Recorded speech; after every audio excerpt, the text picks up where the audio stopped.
Les choses de l'amour ont clairement commencé entre ces deux-là. Mais on dirait que la flèche de Cupidon est en train de frapper Cecilia aussi, hein. Est-ce que ça va être l'amour entre elle et l'ex de Marie? Cecilia, c'est mieux tu flashes sur Diam. Franchement, c'est mieux, hein. Si Diam kiffe sur toi, ce sera tellement ironique, mais tellement une leçon de vie aussi, hein. Toi qui passes pour Madame Parfaite, tomber l'offre d'un voyou, ça te fera du bien. C'est parti pour l'analyse de l'épisode 8, les gars. Est-ce que vous avez senti la tension dans cet épisode? D'un côté, on a la vie dure, la peur, hein, les armes, les sacrifices que Momo et toute sa famille et sa clique doivent faire. De l'autre côté, on a la vie légère, la vie de confort, les cocktails, les pédicures, une vie où tout semble vraiment parfait d'apparence, hein. Plongeons d'abord dans le monde de Momo, les gars. L'épisode s'ouvre dans le noir, hein, et avec cette atmosphère, on ressent déjà le danger même avant qu'il n'apparaisse, hein. On ressent déjà que Momo il va se faire attraper là.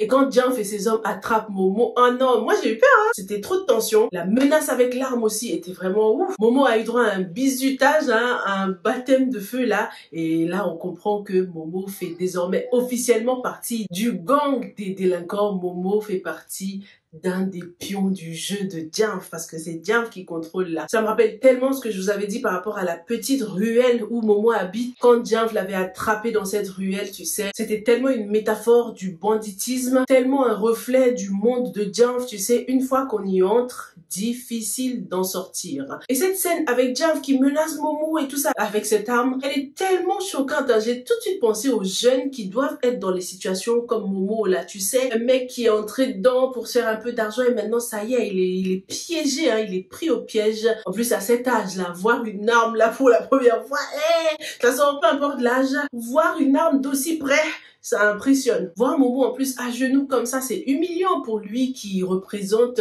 le chef de sa famille, tu sais, l'homme de la maison. C'est grave humiliant pour un mec comme lui, hein. C'est comme s'il avait un peu perdu sa dignité. Pendant ce temps, les gars, Marie reste vraiment la lumière quoi dans le monde obscur de Momo. Elle est prête à tout pour l'aider, même avant ses perruques. Mais avant de parler de la scène des perruques, parlons de cette scène où Momo remercie Marie, hein. C'était super mignon. On assiste à vraiment un amour naissant, sincère. Marie s'impose vraiment dans la vie de Momo comme le pilier, celle qui rassure, celle qui réconcilie. On comprend vite que Darte n'a aucune chance face à elle, franchement. Pourtant, elle est là depuis longtemps. Ça fait mal, hein. C'est pour ça qu'elle est partie comme ça, direct, sans dire au revoir. Darte, elle est piquée. Ce qu'on a, je pense, tous aimé aussi par rapport à cet épisode, c'est ce thème de la solidarité qui est revenu. On voit des gens qui n'ont vraiment rien, mais qui sont quand même prêts à tout sacrifier pour les personnes qu'ils aiment. Marie a décidé de vendre ses perruques. Non mais, ses perruques, s'il vous plaît. Alors qu'il y a même pas longtemps, là, Marie qui avait urgemment besoin d'argent, n'envisageait même pas la vente de ses perruques comme une option. Ses perruques, c'est sa fierté, son image, hein, son côté aussi vaniteuse. Sauf que cette fois, elle est piquée. Marie, elle est amoureuse. Elle choisit de se débarrasser de ces choses matérielles par amour. Ça rappelle encore une fois un thème religieux qui est le dépouillement. Quand elle vend ses perruques au salon, la réaction de la gérante résume bien l'un des thèmes de la série, hein. Comme quoi, on ne sait jamais de quoi demain est fait. On sait pas ce que l'avenir nous réserve, quoi. Un jour, on est au sommet, on est riche, et le lendemain, on vend ses richesses et ses biens pour survivre, quoi. Que Dieu nous donne l'humilité, que Dieu nous donne l'humilité de N'Golo Kanté, oh. Nafissatou, bien naturellement, décide également de participer, hein, pour sauver son fils. Elle choisit de donner son bracelet précieux, hein, qui a une valeur très très sentimentale, mais Marie refuse de l'accepter et lui demande de le garder. C'est un geste qui m'a tout de suite rappelé la tortue qu'elle a cassée. Marie, elle a compris la leçon. Elle a compris que même les plus petites choses peuvent avoir des valeurs super importantes, immenses, hein, surtout lorsqu'elles portent une mémoire. C'est bien, Marie, c'est bien. On change de décor, on change d'atmosphère lorsqu'on retrouve Isabelle et Emmanuel. La lumière est douce, l'ambiance est assez mélancolique. Isabelle, avec son chapelet à la main, est rongée par la culpabilité. Et Emmanuel, ce père, ce mari qui a été super dur depuis plusieurs épisodes maintenant, finit par craquer, hein. Leur échange tourne autour du pardon, de la fidélité aussi. C'est une scène très symbolique, hein, surtout avec le portrait du Christ en background. Ça me fait penser un peu à quand on va dans un confessionnal, je disais surtout Isabelle Isabelle en fait. Elle part en mode pardonne-moi mon père car j'ai péché avec son chapelet. Elle culpabilise, elle se remet grave en question. Elle se demande si elle a été une bonne mère, qu'est-ce qu'elle a raté dans l'éducation de ses enfants. Tout ça c'est des sentiments normaux, mais Isabelle, j'espère qu'on va pas découvrir un gros truc sur toi. Franchement, j'ai l'impression qu'il y a tellement un lourd truc là qui va sortir.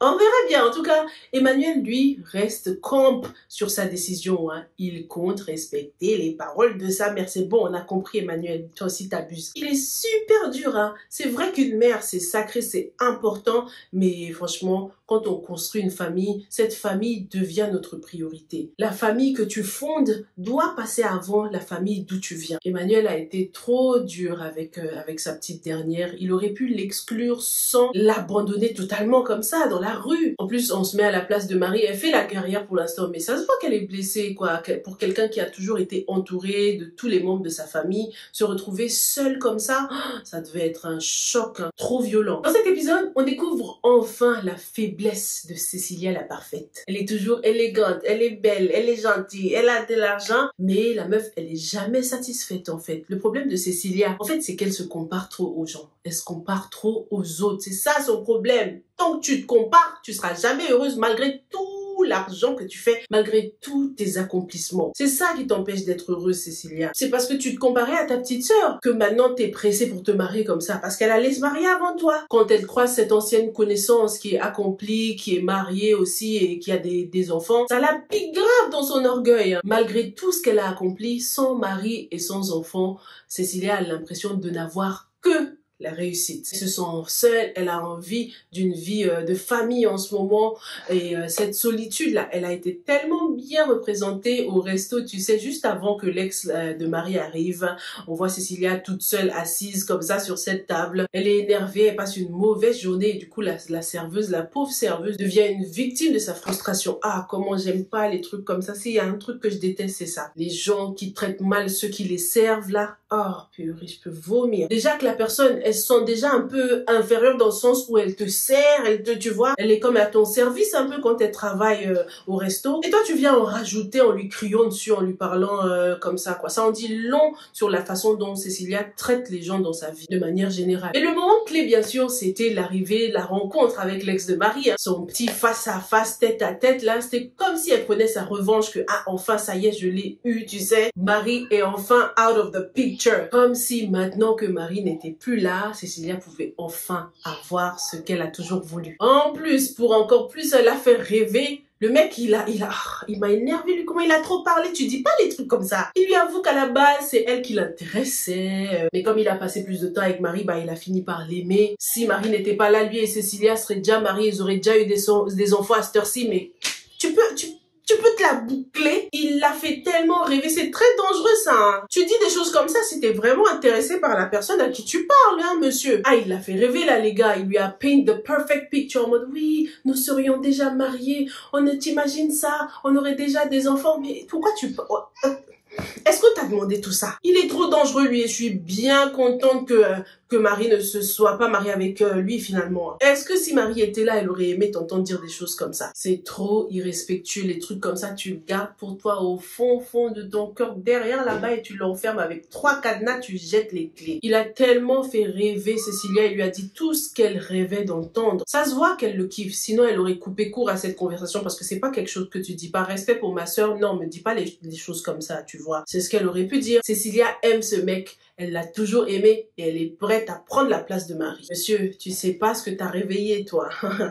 Faudra assumer après. Parlons aussi des frères jumeaux René et Robert. René retrouve enfin son frère jumeau qui fuyait ses appels. Et là, c'est l'heure de vérité. Et Khadija, Latisha, Kelly, cover him, Robert. God, baby mama. Donc elles sont 5 en tout. Et c'est toi qui osais critiquer Marie. C'est toi qui as osé fermer la porte là, genre, hey, bon débarras quand elle est sortie de votre salon. Non, toi t'es fort. T'es fort dans le camouflage. Quand les parents vont apprendre ça, j'espère tellement que René va tout balancer.